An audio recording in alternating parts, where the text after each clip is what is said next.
Para você que chegou aqui pela primeira vez e que chegou nesse canal, esse é um espaço onde nós falamos sobre cidadania, gestão, empreendedorismo, política, economia. Clica no sininho, se inscreve e fique com a gente. Hoje eu recebo aqui o amigo Antônio Teruel, empreendedor, empresário aqui da cidade de Campinas e que vai compartilhar um pouco da sua história de vida, da sua trajetória. Eu tenho certeza que nós encontraremos juntos aqui soluções importantes para o nosso país, para a nossa sociedade. Vamos refletir muito aqui em torno daquilo que acreditamos e sonhamos para o nosso futuro. Muito bem-vindo, Antônio. Muito obrigado, Tom, pelo convite. É um prazer estar aqui com você e compartilhar um pouco da nossa trajetória aí. Olha, a gente estava conversando aqui, são 73 anos de vida, é isso? 73, completei agora em 8 de fevereiro agora. E conta pra gente aqui um pouquinho, primeiramente, parabéns aí recentemente pelo seu aniversário, dia 8 de fevereiro, né? Obrigado, Tom. E me fale um pouquinho como é que foi a infância do Antônio, como é que foi a história. Você me falou que veio de Cosmópolis, nasceu lá. Como é que era o Antônio na sua infância, na sua juventude? Pois é, Tom. A minha família é uma família humilde, né? Meu pai é um espanhol, minha mãe é uma italiana. E vieram para Campinas no ano de 1961, né? Eu sou o filho mais velho, nós somos em 4 irmãos, e o sonho do meu pai sempre foi ser um empreendedor. Puxa. Mas em Cosmópolis, ele era funcionário de uma usina de cana-de-açúcar lá, e o objetivo dele era empreender. Veio para uma cidade grande, como Campinas, na época já era uma cidade grande, e chegando aqui sem profissão, sem escolaridade, né? E a opção que ele teve ser como empreendedor era alguma coisa que não custasse nada para ele ser empreendedor, né? Então ele foi e começou a pegar papel velho, papelão, sucata nas ruas de Campinas, que as pessoas jogavam nas ruas, né?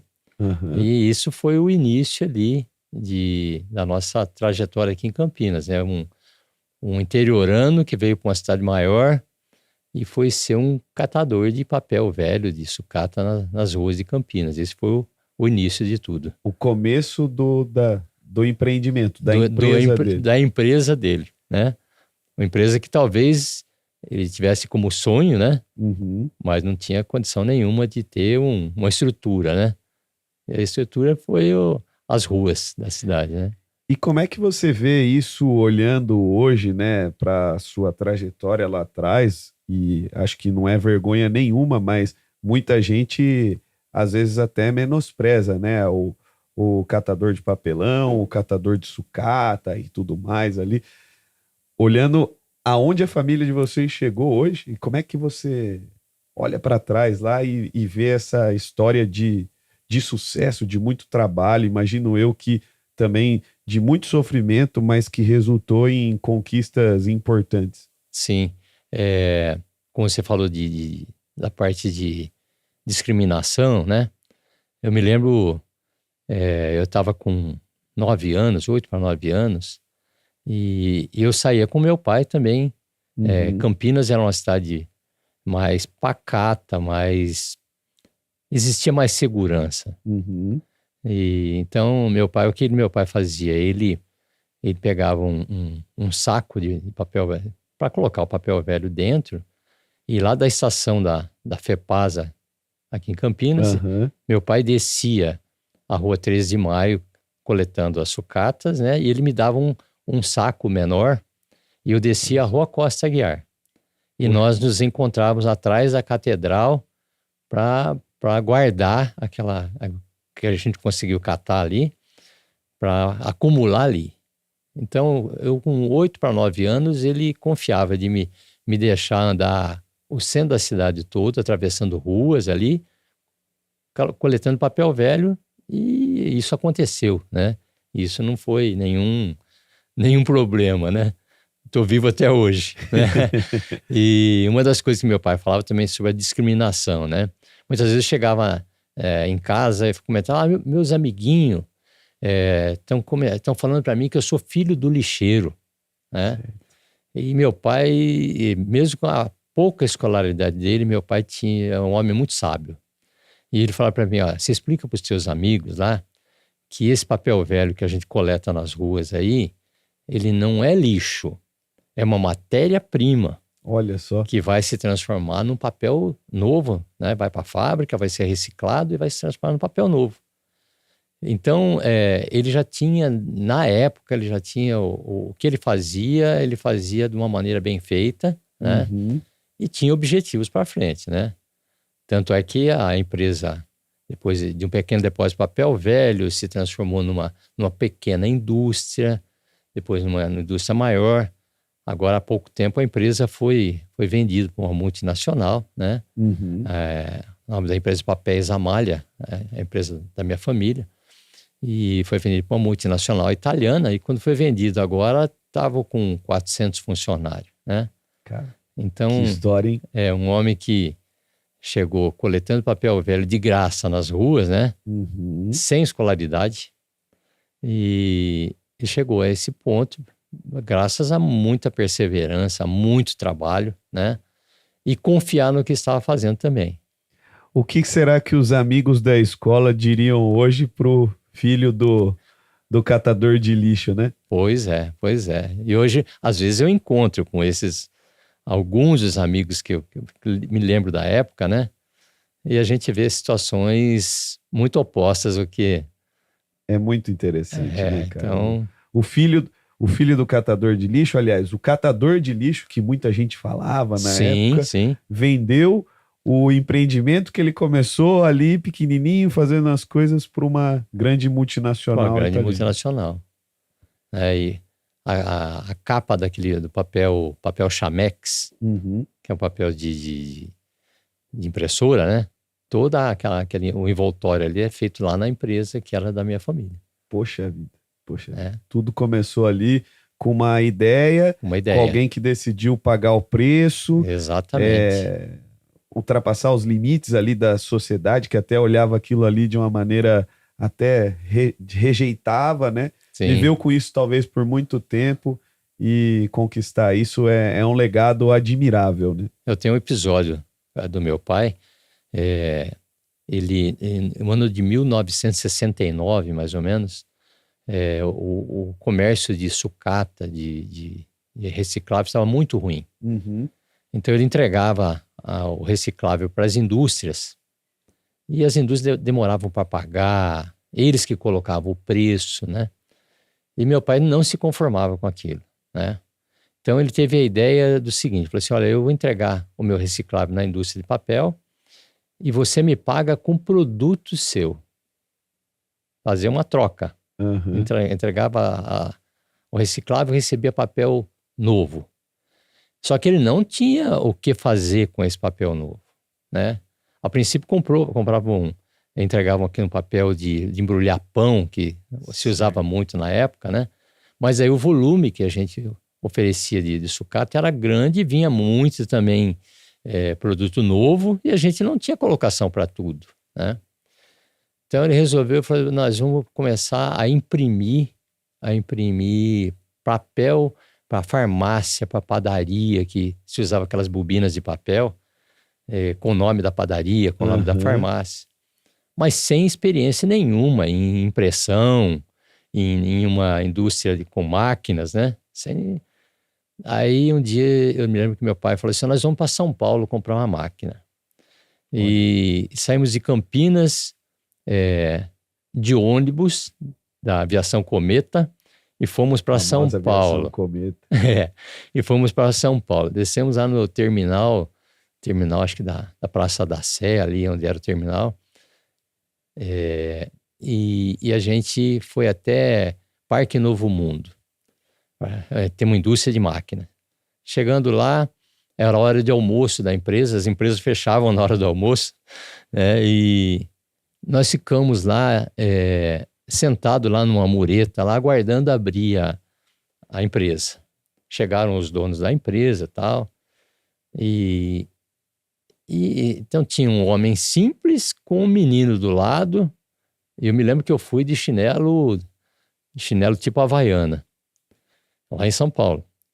E meu pai foi para comprar uma máquina, né? Qual é a credibilidade que ele teria de adquirir uma máquina, né, que ia ser fabricada ainda e tal? Eu sei que essa conversa lá com os donos da empresa, ela foi a tarde toda, né? É um ponto que eles passaram o preço da máquina e tal, e falaram, bom, agora você busca um financiamento bancário e tal. E eu me lembro que meu pai falou, não, mas eu não gosto desse negócio de financiamento. eu tenho uma quantia de dinheiro aqui, levou um volume de dinheiro no bolso, eu vou dar de entrada a isso, e depois eu dou 30 cheques para o senhor, né? Daí, não, mas a gente não trabalha assim, porque você busca um financiamento, né? E eu sei que e meu pai não desistia das coisas.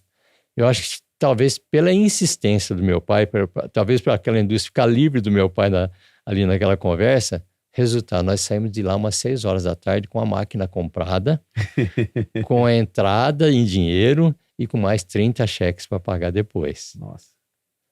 Então, é a persistência que ele tinha, né, dos objetivos de vida, né?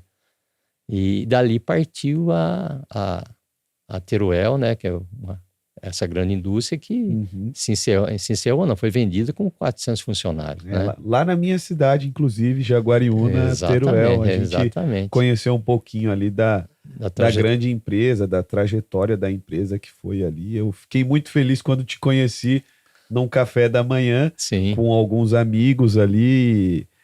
Fomos compartilhar um pouco da nossa fé, do trabalho ali, e acabei tendo essa sinergia de saber que era a empresa da tua família ali, que estava instalada na nossa cidade. E conta um pouquinho como é que foi a sua infância, o que o Antônio gostava de fazer, o Antônio estudou aonde em Campinas, o que ele fazia?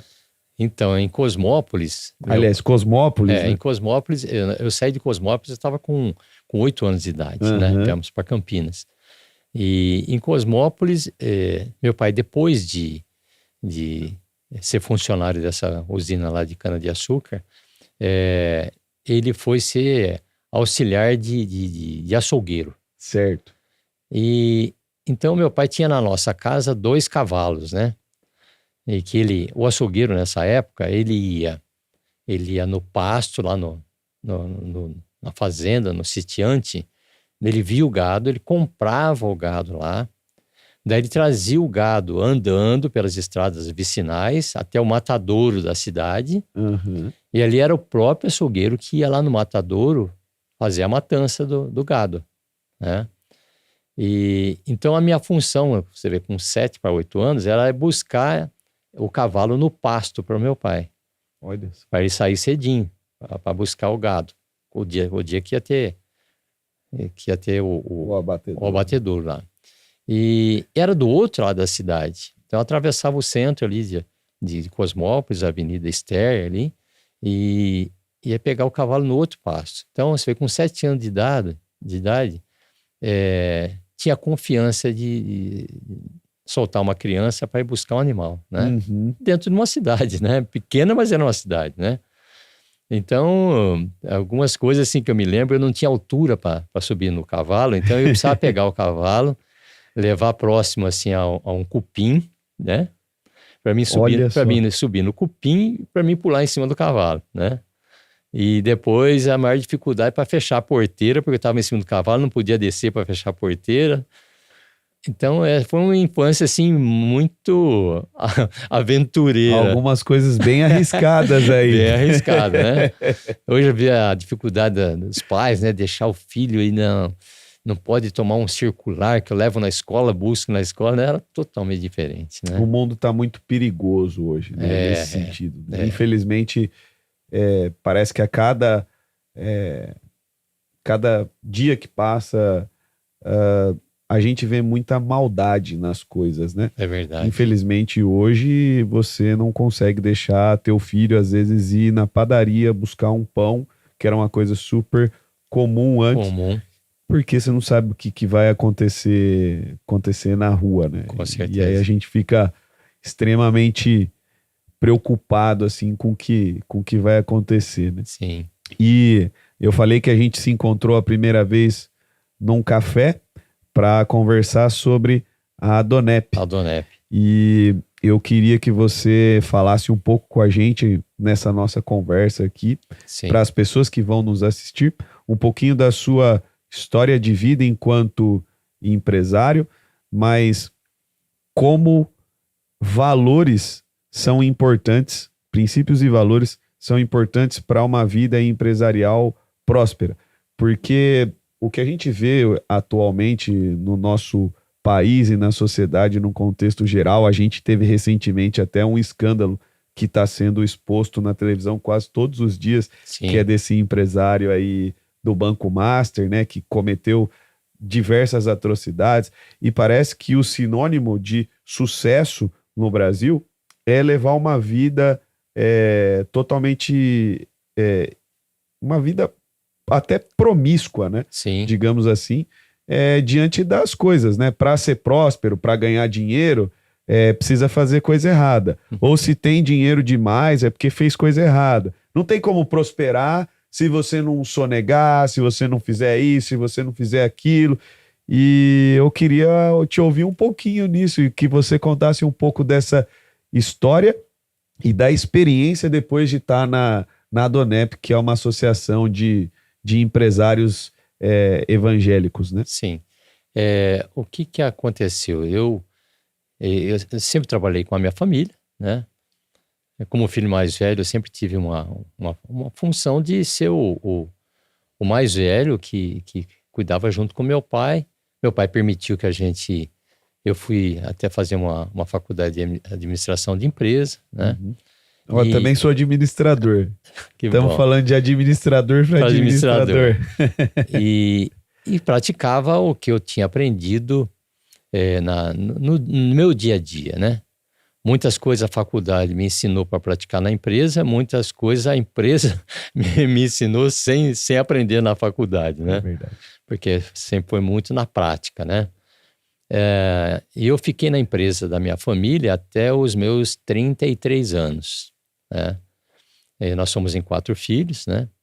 E aos meus 33 anos eu me separei no meu casamento, né? E resolvi ter uma vida solo, né? No meu trabalho. E foi onde que nasceu a empresa que eu tenho até hoje, que é a Casa do Papel, aqui em Campinas. E nessa trajetória, foi uma trajetória assim, a princípio eu aplicava tudo que eu aplicava na empresa da família, e ali eu tinha liberdade, porque a empresa era só minha, né? Só que também vieram os percalços, né?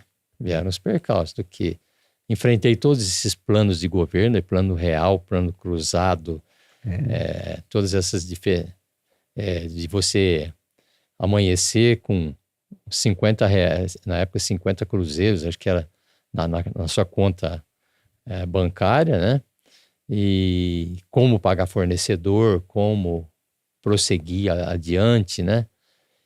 E também veio alguns fatos que não tem nem muita explicação, mas os erros que qualquer empresário comete, né? Sim.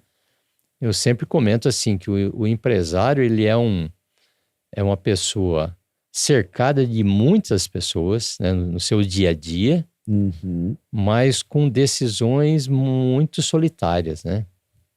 E quando eu vejo assim, a oportunidade de a gente compartilhar alguma coisa, a trajetória da gente, essa possibilidade que essa associação Adonep oferece para a gente, né? Eu vejo a importância disso, porque muitas das vezes você precisa tomar uma decisão e você não sabe aonde se pegar. Muitas vezes por vergonha de mostrar uma fraqueza, outras vezes porque eu vou compartilhar tal circunstância com o meu concorrente, né? E com a família, muitas vezes a família não entende, né? Então foi uma trajetória assim bem complicada, aonde que eu comecei avançando com uma loja, essa loja estava dando muito certo, abri uma segunda, uma terceira loja, E de um certo momento eu dei um passo maior do que eu podia dar, né? Sempre com o objetivo de avançar, né? E comecei então a ter dificuldades financeiras.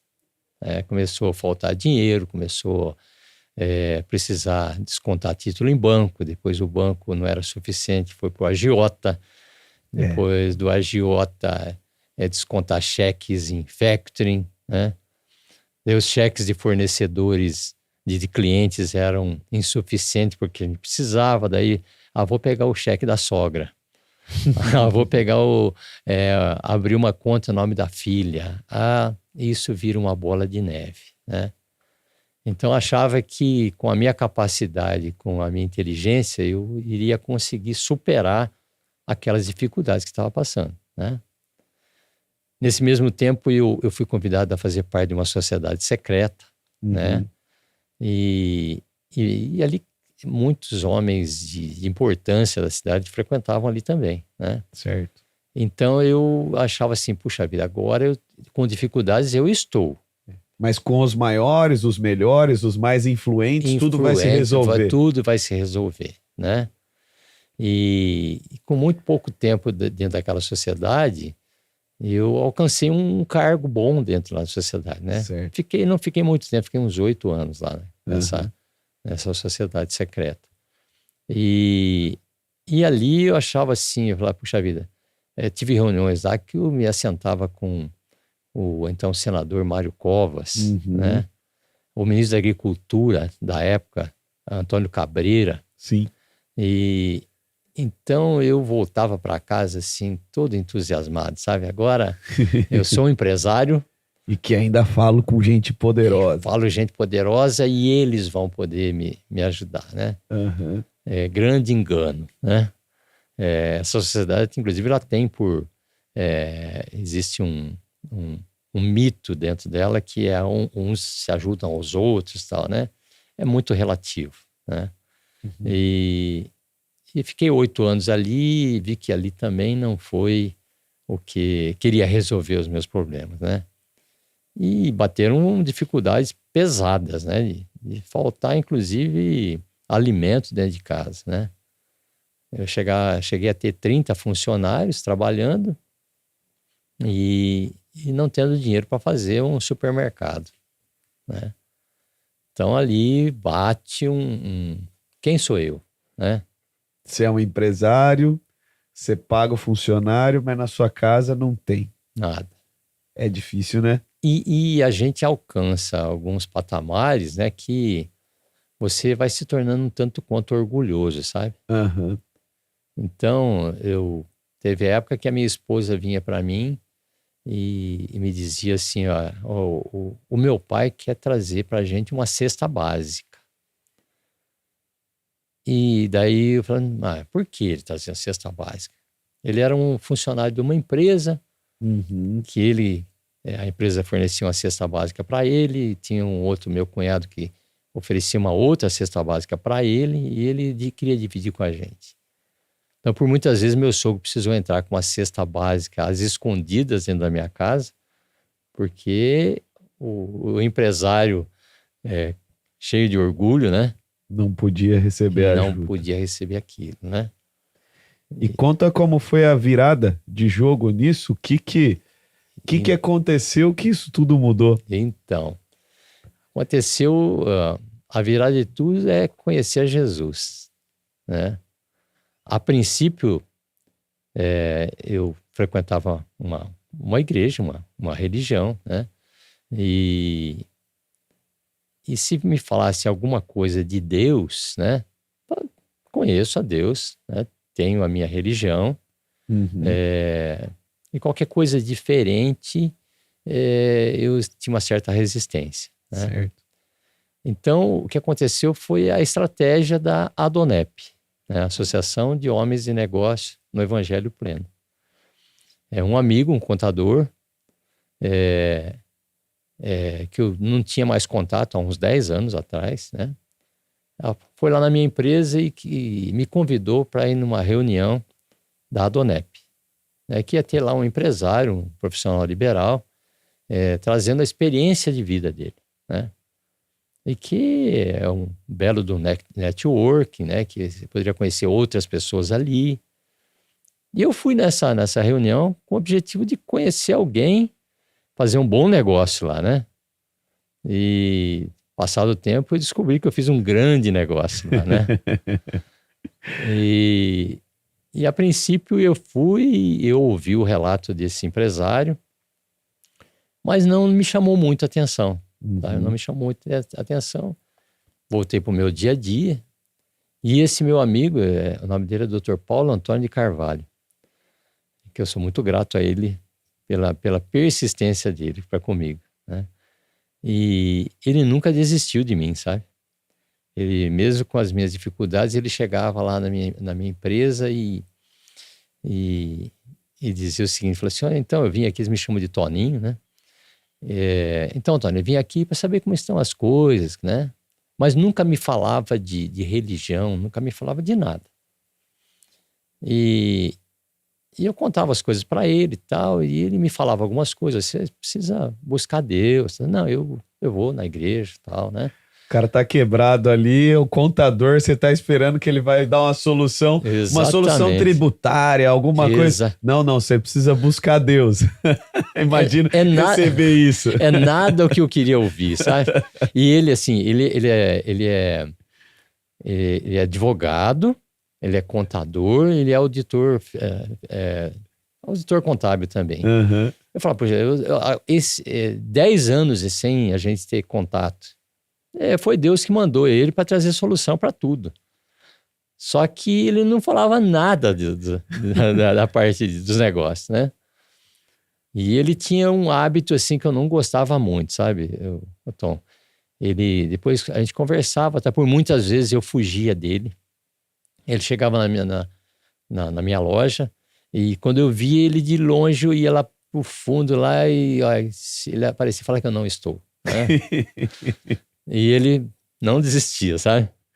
E ele falava algumas coisas para mim e toda vez que ele ia lá, às vezes eu falava assim para ele, olha, o Paulo, tá aqui sobre a mesa umas duplicatas, tá aqui uns impostos sem pagar, Deus que você me fala aí, não pagou as duplicatas, não pagou os impostos, né? Então, eu questionava ele nessa época. Ele me ouvia, me davam uns conselhos e tal. E no final ele falava assim, Tony, vamos fazer uma oração? E por muitas vezes... Que homem sábio. Muita sabedoria. Ele não me falou de religião. E na hora da saída dele, ele falou assim, vamos fazer uma oração? Me dê aqui a sua mão. E eu me sentia muito mal nisso, sabe, Tom? Eu falava assim, puxa vida, tô aqui, um empresário quebrado, né? É o preconceito, né? É um empresário quebrado aqui, no meio da loja, dá a mão para um outro homem, né? É verdade. E a oração que ele fazia não era muito baixinha, sussurrando no ouvido. Fervorosa. Sabe? Fervorosa. Então eu falava assim, puxa vida, né? Depois eu até brinco no seguinte, que depois de um certo tempo eu passei a gostar de pegar na mão dele, sabe? Porque cada dia que ele ia lá e orava comigo, aquele dia eu encontrava uma paz que eu não conhecia. Nossa. Né? O gerente do banco dava uma trégua naquele dia, né? Os agiotas que eu devia, parece que aquele dia não me ligavam, né?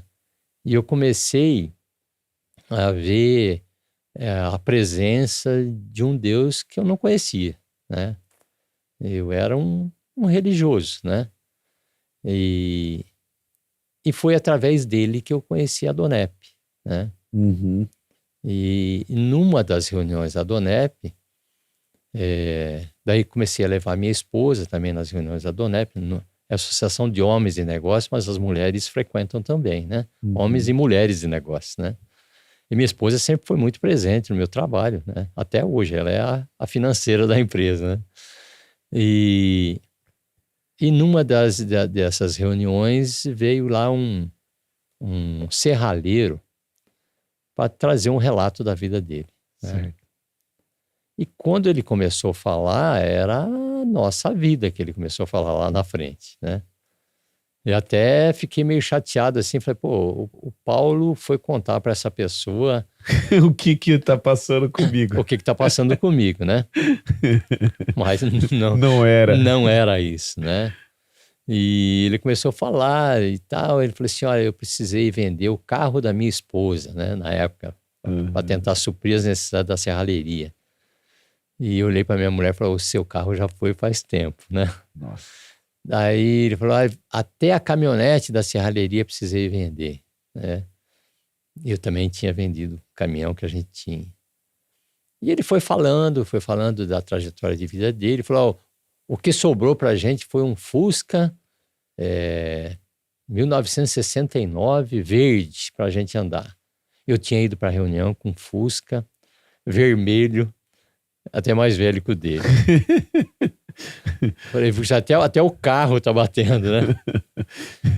E ao final ele do relato de vida dele, também convidou a gente para fazer uma oração, né? Poxa. Reconhecendo a Jesus como o Senhor, como o Deus Salvador, né? E por isso eu creio muito no poder da oração, Tom. Porque através de uma oração ali daquele meu amigo, através de uma confissão que eu fiz nessa segunda oração que eu fiz, mudou a trajetória de vida da gente, né? Ali eu vi o agir de Deus, né? Eu vi ali a presença do Espírito Santo de Deus mudando e transformando toda a nossa trajetória, né? Eu acho que a gente está caminhando para o final da nossa conversa. Passou muito rápido, né? Muito rápido. Mas acho que ficam aqui duas palavras da nossa conversa, né? Eu acho que a primeira é persistência, porque diante do que nós conversamos aqui, você falou da persistência do seu pai, da sua persistência enquanto empresário e ainda continua persistindo em transmitir bons princípios e valores, né? Sim. E segue firme no seu propósito, mas também oração, né? Que é algo que mudou totalmente a trajetória sua de vida e da sua empresa. E eu sei que na sociedade que a gente vive hoje, infelizmente, esses são valores que as pessoas têm relativizado e jogado de lado, né? Sim. Você vai lá estudar numa grande faculdade, numa grande universidade, você precisa estar com os melhores e os mais influentes para ter networking e fazer grandes negócios. Sim. E no fim de tudo isso, aqui o senhor Antônio, ou como todo mundo chama de Toninho, nos seus 73 anos, está nos dizendo que persistência e oração é o que fez o teu negócio se manter de pé e você ser alguém bem-sucedido graças ao nosso bom Deus. Queria que você deixasse uma palavra para as pessoas que vão assistir esse nosso conteúdo e para os jovens que sonham em empreender como você lá atrás um dia também sonhou, como teu pai lá atrás um dia sonhou e hoje é alguém tão bem-sucedido e inspirador. Sim. O que eu quero deixar é que, como foi falado, persistência, a presença de Deus, a busca da presença de Deus, né? É a parte mais importante, né? E de tudo que eu falei, da trajetória de empresa, tudo, hoje nós temos uma empresa bem-sucedida, né? Uma empresa já com 41 anos de trajetória e que as dificuldades financeiras ficaram para trás, né? E hoje temos quase 110 funcionários trabalhando com a gente. Então, isso eu devo ao Deus que eu conheci, né? Com toda a minha capacidade, lá atrás não foi suficiente, né? E então, precisou de um toque de Deus para que isso acontecesse. E eu atribuo principalmente a Ele e tudo que aconteceu na nossa empresa e agradeço a você, Tom, né, por ter esse convite maravilhoso aqui de poder compartilhar um pouco do que a gente tem vivido. A gente que agradece pela história, pela experiência, pela sabedoria de poder contribuir com a gente nesse momento aqui. Que Deus abençoe grandiosamente você, sua família e todos aqueles que o cercam e que vivem lá na empresa Casa do Papel. Sim. Muito obrigado, Tom. Obrigado.